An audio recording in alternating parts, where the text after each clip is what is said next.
Hey, hello, good morning. It's Nugget of Truth Time with Pastor Matt. Again, I assume that you're watching this in the morning, but maybe you're not. So maybe I should say it's Nugget of Truth. We're on Nugget of Truth number 421. This is kind of a sobering one for a Monday morning. Proverbs 5:21. A man's ways are in full view of the Lord, and he examines all his paths. So what does it mean that God examines our paths? Is he just curious, or is there something else about that?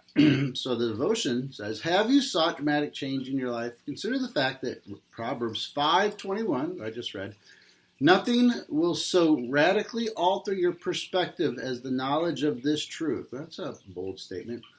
It is an older version of Paul's sobering observation. So this is what Paul wrote many years later in Romans 14:12. He wrote this: each of us will give an account of himself to God. All right, right there, an account to God. Everyone is going to have to give an account to God. Jesus went on to illustrate this principle with several parables. Matthew 5:25, Luke 16.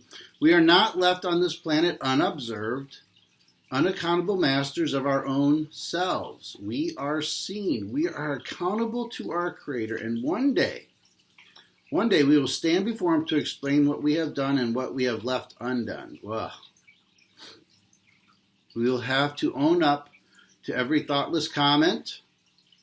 Matthew 12:36. We will have to explain the discrepancy between the resources we've been given and the resources we've used.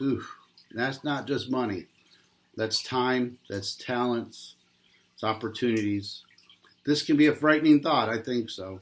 But it is not meant to frighten us, so that's good. Before our accounting, we have already been given assurance of forgiveness in Christ. Well, that's great, and maybe that's what we take advantage of.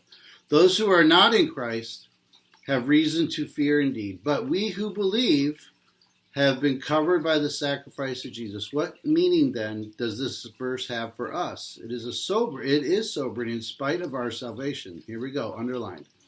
One day, at the end of our earthly lives, we will stand before God with a full understanding that we had the power of Jesus himself working within us and acute awareness that we did so little with it. These words are not meant for judgment. They are for an encouragement. God gives them to stir us up. They prompt us to live with an understanding of whose we are and why we were made. Let the truth of God's ownership sink in. When it does, it changes everything. Your life will never be the same. Just to reiterate this one line. One day at the end of our earthly lives, we will stand before God with a full understanding that we had the power of Jesus himself working within us. Boom, right there. Take care. God bless. Have a good day. Have a great week. Bye.